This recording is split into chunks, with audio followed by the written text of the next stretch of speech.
صلی علی رسولہ الکریم اما بعد فاعوذ باللہ من الشیطان الرجیم بسم اللہ الرحمن الرحیم۔ معزز سامعین و ناظرین، آج میں آپ حضرات کے سامنے وضو کی فضیلت کے متعلق بیان کرنا چاہتا ہوں کہ دین اسلام اللہ تعالیٰ جل شانہ نے ایسا دین بنایا ہے جس کے ہر کام میں حکمت ہی حکمت ہے، اور اللہ تعالیٰ جل شانہ کی طرف سے انعام و اعزاز کی بات ہے۔ اب اسی وضو والی چیز کو دیکھ لیں کہ وضو کرنے سے اللہ تبارک و تعالیٰ جل شانہ کی ذات اقدس کتنا خوش اور راضی رہتی ہے۔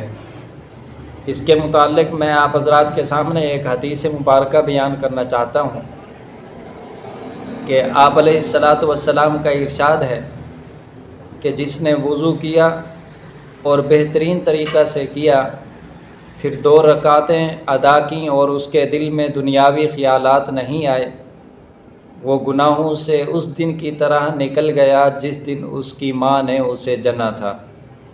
سبحان اللہ، اتنی بڑی فضیلت کی بات ہے۔ اور دوسری روایت کے الفاظ ہیں، اور اس نے ان 2 رکعتوں میں کوئی نامناسب حرکت نہیں کی تو اس کے گزشتہ گناہ بخش دیے جاتے ہیں۔ اور اسی طرح فرمان نبی صلی اللہ تعالیٰ علیہ وسلم ہے، کیا میں تمہیں ایسے کاموں کی خبر نہ دوں جن سے درجات بلند ہوتے ہیں اور جو گناہوں کا کفارہ بنتے ہیں؟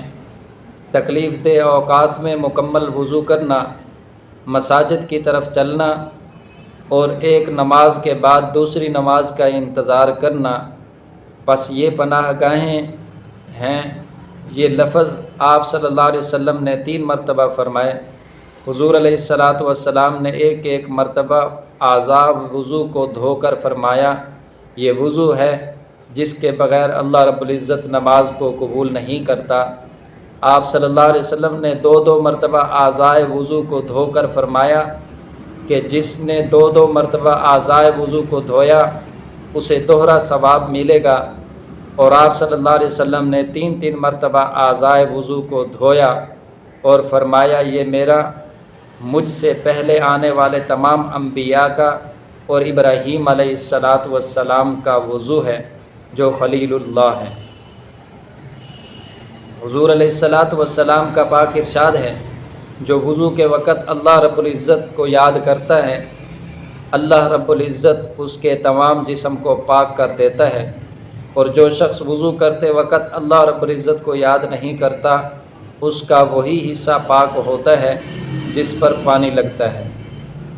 یعنی اگر اللہ رب العزت کو یاد کر لیا جائے تو اللہ تعالیٰ جل شانہ وضو کی وجہ سے اس کے تمام اعضاء کو منور کر دیتے ہیں، اور تمام جسم کے تمام اعضاء کو منور کر دیتے ہیں۔